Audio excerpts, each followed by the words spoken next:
Friends, आज ये चौथा दिन है जब लगातार क्लोजिंग निगेटिव हो रही है। लेकिन अच्छी बात यह है कि यहाँ पे बड़ी गिरावट देखने को नहीं मिल रही है। मामूली सी गिरावट के साथ में क्लोजिंग हो रही है, लेकिन हो रही है जरूर निगेटिव क्लोजिंग। लगातार रेड में क्लोजिंग देखने को मिल रही है, लेकिन क्या आगे तेजी बन सकती है? क्या फिर से सेंसेक्स में हमें उछाल देखने को मिल सकता है, या फिर ऐसे ही बाजार धीरे धीरे नीचे की तरफ जाएगा? तो बहुत सारी बातें जिसको इस वीडियो के माध्यम से डिस्कस करेंगे।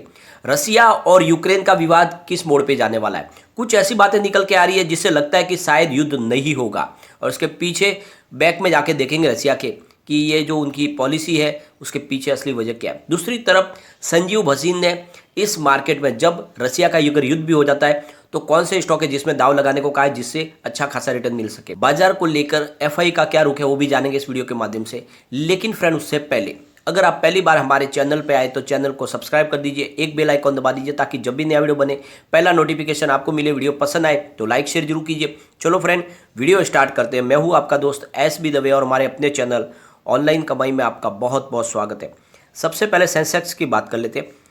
तो शुरुआत हुई थी 57,551 पर और हाई बनी है 58,141 की, लो है 57,167 का और अंत में 57,683 पर क्लोजिंग आई है। 149 पॉइंट गिरा है सेंसेक्स, करीब 0.26% की गिरावट देखने को मिली। निफ्टी 50 की बात करें तो 17,192 पर इसने शुरुआत की थी, 17,351 का हाई भी बनाया और 17,070 का लो, अंत में 17,206 पर करीब 69 पॉइंट की गिरावट के साथ में क्लोजिंग दिया, यानी 0.40% निफ्टी 50 गिरा है। बाजार के जो विनर थे वो था विप्रो, जो 570 पर आया है। इसमें करीब हमें 1.48% की तेजी देखने को मिली। सेकंड नंबर पे इन्फोसिस था, जहां पे 1730 की प्राइस देखने को मिली, करीब 1.39% तेजी के साथ क्लोजिंग दी है। श्री सीमेंट की बात करें 24,678 की प्राइस क्लोजिंग रही, जहां पे 1.35% की तेजी देखने को मिली। पावर ग्रिड कॉर्पोरेशन की बात करें तो 198 पर आ चुका है, जहां पे करीब 1.25% की हमें तेजी देखने को मिली। आईसीआईसी बैंक की बात करें तो 754 पर था, जहाँ पे 0.74% की तेजी देखने को मिली। तो आप देख लो कि ये बाजार के विनर थे बड़े शेयरों में। अगर लूजर की बात करें तो कोल इंडिया था, जहाँ 161 की प्राइस रही है, 3.65% की बड़ी गिरावट हुई है। हिंदाल्को इंडस्ट्रीज में भी गिरावट हुई, 512 पर आ चुका है, 3.32% की बड़ी गिरावट हुई। यूपीएल की बात करें तो 704 पर आ चुका है, करीब 2.87% की बड़ी गिरावट हुई। ओएनजीसी की बात करें तो 163 पर है, जहां पे 2.68% की गिरावट देखने को मिली। अदानी पोर्ट्स की बात करें तो 711 पर आ चुका है, 2.25% की बड़ी गिरावट देखने को मिली। तो ये स्टॉक है जिसमें गिरावट हमें देखने को मिली और काफ़ी बड़ी गिरावट देखने को मिली। फ्रेंड्स, अलग अलग निफ्टी वाइज अगर हम देखें तो निफ्टी नेक्स्ट 50 करीब 1.31% गिरा है। निफ्टी 100 की बात करें तो यहाँ पर 0.54% की गिरावट देखने को मिली। निफ्टी 200 की बात करें तो 0.63% गिरा। निफ्टी 500 की बात करें तो 0.77% की गिरावट हुई। निफ्टी मिड कैप 50 की बात करें तो करीब 0.80% गिरा। निफ्टी मिड कैप 100 की बात करें तो 1.24% की गिरावट हुई। निफ्टी स्मॉल कैप 100 की बात करें तो 2.73% की गिरावट देखने को मिली। इंडिया वीएक्स 3.33% ऊपर था और निफ्टी मिड कैप 150 की बात करें तो 1.15% की गिरावट देखी। निफ्टी स्मॉल कैप 50 की बात करें तो 2.85% की गिरावट हुई। निफ्टी स्मॉल कैप 250 की बात करें तो 2.59% की गिरावट हुई। Nifty mid and small cap 400 की बात करें तो 1.61% की गिरावट हुई। तो यहाँ पे क्लियरली देखने में आ रहा है कि स्मॉल कैप की पिटाई ज़्यादा हुई है और उसके बाद में धुलाई हुई मिड कैप की। सेक्टर वाइज देखें तो निफ्टी बैंक आज 0.23% की तेजी बताई है। निफ्टी ऑटो की बात करें तो 0.52% गिरा। निफ्टी फाइनेंशियल सर्विस में भी 0.03% की तेजी देखने को मिली। निफ्टी एफएमसीजी सेक्टर देखें तो 0.82% की गिरावट हुई। निफ्टी आईटी की बात करें तो 0.03% की गिरावट हुई। निफ्टी मीडिया की बात करें तो 2.71% की गिरावट देखने को मिली। निफ्टी मेटल की बात करें तो 2.07% गिरा। निफ्टी फार्मा की बात करें तो 1.35% की गिरावट देखने को मिली। निफ्टी पीएसयू बैंक में 1.38% की गिरावट देखने को मिली, लेकिन निफ्टी प्राइवेट बैंक में 0.25% की हमें तेजी देखने को मिली और निफ्टी रियलिटी में 1.36% की गिरावट हुई। तो यहाँ पे जो सबसे बड़ी गिरावट हमें देखने को मिली वो मीडिया सेक्टर में थी, करीब 0.3% की तेज गिरावट देखने को मिली।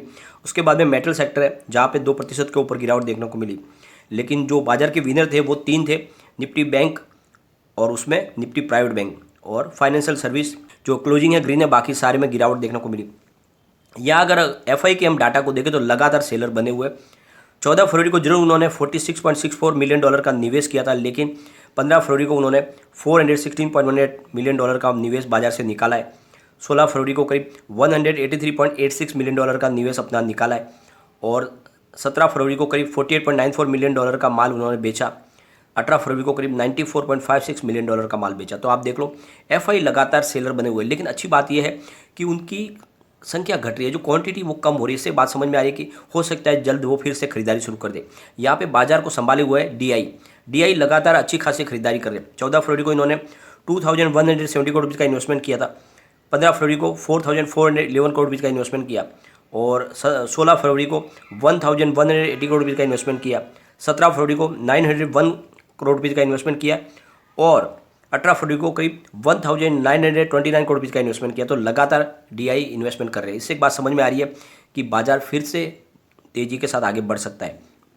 यहाँ पे इस मार्केट की जो अप डाउन के बीच में जो मार्केट एक्सपर्ट है संजीव भसीन, उन्होंने कहा है कि निवेशकों को इस समय चिंता नहीं करनी चाहिए, बल्कि क्वालिटी स्टॉक में दाव लगाना चाहिए। ये मौका है जब अच्छे स्टॉक में खरीदारी करें और वहाँ पे आपको अच्छा खासा रिटर्न भी मिल सकता है। और संजीव भसीन ने कहा है कि अगर जंग छिड़ती भी है तो वो ज़्यादा तीव्र नहीं होगी और यूजर के लिए मार्केट बुलिश हो जाएगा। एक्सपर्ट ने कहा है कि अच्छे शेयरों में पैसे लगाए, रूस की निर्भरता जहाँ पे ज़्यादा हो। तो ऐसे में उन्होंने कहा कि कोल इंडिया में दाव लगाना चाहिए और इसका टारगेट प्राइस है 170 का, स्टॉप लॉस लगाने को बोला है 156 का। सेकंड उनका जो पिक करने के लिए स्टॉक दिया उन्होंने वो है IEX, जिसकी प्राइस 211 के आसपास, टारगेट 220 का, स्टॉप लॉस 204 का लगाने को बोला है। तो ये दो उनकी तरफ से सजेस्ट किए गए स्टॉक है। यहाँ पे रूस और यूक्रेन की बात करें तो ये युद्ध तो बिल्कुल चरम पर पहुँच गया है, कभी भी युद्ध हो सकता है और वहाँ पे रूस समर्थक विद्रोहियों ने यूक्रेन के इलाके में धमाके भी किए। लेकिन ये युद्ध जो है हो सकता है क्या? तो बिल्कुल युद्ध होने की स्थिति बनी हुई है। करीब 1.5 लाख सैनिक खड़े हैं बॉर्डर पे, कभी भी एक इशारे पे युद्ध शुरू हो सकता है। क्रूज मिसाइलें, बैलिस्टिक मिसाइल लगी हुई है वहाँ पे और परमाणु अभ्यास भी शुरू हो चुके हैं। तो बिल्कुल ये माहौल तो ऐसा है कि कभी भी एक क्षण में युद्ध हो जाए। और जिस तरह से कहा जा रहा है कि ये अगर युद्ध होता है तो फिर थर्ड वर्ल्ड वॉर भी शुरू हो सकते हैं। लेकिन इस युद्ध के खतरे के बीच में 2014 का जो क्रीमिया का मामला था वो फिर से ताज़ा हो गया है और 2014 में यूक्रेन के पास से क्रीमिया का कब्जा कर लिया था रूस ने। तो एक्चुअल में ये रूस ने ही उसको दिया था पहले, लेकिन फिर से उन्होंने 2014 में यूक्रेन से क्रीमिया के ऊपर कब्जा कर लिया। ईयर 2014 में रूस समर्थित राष्ट्रपति विक्टर यानुकोविच यूक्रेन के राष्ट्रपति थे, लेकिन राजधानी कीव में हिंसक प्रदर्शन के बाद यानुकोविच को सत्ता अपनी गंवानी पड़ी थी। उसके बाद रूस ने क्रीमिया पर कब्जा कर लिया था। क्रीमिया में सबसे अधिक लोग रसियन बोलते हैं। यहाँ पर हुए जनमत संग्राम में लोग रूस के साथ जाने के लिए मतदान कर चुके थे, लेकिन यूक्रेन और पश्चिम देश क्रीमिया को रूस में मिलाने को अवैध मानते थे और उस समय बिगर युद्ध के ही उनको मिल चुका था। तो ऐसा लग रहा है कि इस बार भी अगर ये जो इस तरह से प्रेशर बनाया जा रहा, हो सकता है कि यूक्रेन अपनी हार को स्वीकार कर ले या ये एक तरह से अपनी सैन्य ताकत बताने के लिए भी रूस कर रहा हो। जरूरी नहीं है कि युद्ध हो ही जाएगा, लेकिन जो वातावरण बना है वो युद्ध का बना है। ऐसे में यहाँ पे बाजार में भी मिली जुली प्रक्रिया बन रही है, तेजी भी नहीं बन रही है और गिरावट भी नहीं हो रही है। तो ज़्यादा थोड़ी चिंता की बात तो नहीं है, लेकिन पे करेक्शन का इंतजार है, वो किसी भी कारण से हो सकता है, ये आपको ध्यान रखना है। इसके बीच में सबसे बड़ी बात है कि बाजार की संभावना क्या बन रही है। तो एक बार हम पिवट लेवल के माध्यम से देखते हैं कि गिरावट में सेंसेक्स कहाँ तक जा सकता है और तेजी बनी तो कहाँ तक जाएगा। तो फ्रेंड्स, बाजार में अगर ऐसे ही गिरावट का दौर जारी रहा तो बाजार के लिए जो पहला सपोर्ट निकल के आ रहा है वो है 56,562 का। इसको अगर ब्रेक कर लिया, ये इसको तोड़ दिया, तो फिर सेंसेक्स 55,292 तक भी जा सकता है। ये ध्यान रखना है आपको, यानी 55,292 का स्तर भी देखने को मिल सकता है। यहाँ से भी अगर गिरावट होती है सेंसेक्स में तो फिर 54,289 का स्तर भी हमें देखने को मिल सकता है। यानी बड़ी गिरावट होती है तो आप देख लो कि सेंसेक्स 54,000 तक भी जा सकता है। लेकिन वही पॉजिटिव माहौल बनने लगा तो सेंसेक्स का जो पहला रजिस्टेंस है वो है 58,836 का। इसको ब्रेक किया तो 59,839 का स्तर हमें देखने को मिलेगा और यहाँ तक अगर सेंसेक्स पहुँच गया तो फिर तीसरा जो रेजिस्टेंस है वो 61,109 का है। तो आप देख लो अगर तेज़ी बनी तो फिर से सेंसेक्स 61,000 को क्रॉस कर सकता है। लेकिन फिलहाल तो माहौल जो है 61,000 और 54,000 के बीच का है। तो ऐसे में आपको संभल के निवेश के बारे में सोचना चाहिए। एग्रेसिव खरीदारी न करें, लेकिन क्वालिटी स्टॉक में दाव लगाए। ऑलरेडी मैंने आपको आज एक स्पेशल लार्ज कैप के 3 स्टॉक सजेस्ट किए, चाहे तो आप जाके मेरा वीडियो देख सकते हैं। तीन लार्ज कैप के बेस्ट स्टॉक में जिसमें आप दाव लगा सकते हैं, जिसमें रिलायंस इंडस्ट्रीज है, इन्फोसिस है और एसबीआई है। ये तीनों ऐसे स्टॉक है जो आगे जाके आपको बहुत ही अच्छा रिटर्न दे सकते हैं और गिरावट में आपके निवेश को थाम भी सकते हैं। कंपनी के टोटल कारोबार, उनकी रिटर्न, उनके फंडामेंटल सब कुछ जानकारी आपको मिल जाएगी, जिससे आप निवेश के बारे में सोच पाए। लेकिन फ्रेंड, कोई भी इन्वेस्टमेंट करने से पहले अपने फाइनेंशियल एडवाइजर से एडवाइस ले ले या अपना खुद का रिसर्च कर, क्योंकि मैंने वीडियो आपके एजुकेशनल पर्पज के लिए बनाया। वीडियो पसंद आए तो लाइक से जरूर कीजिए और चैनल को सब्सक्राइब कर दीजिए।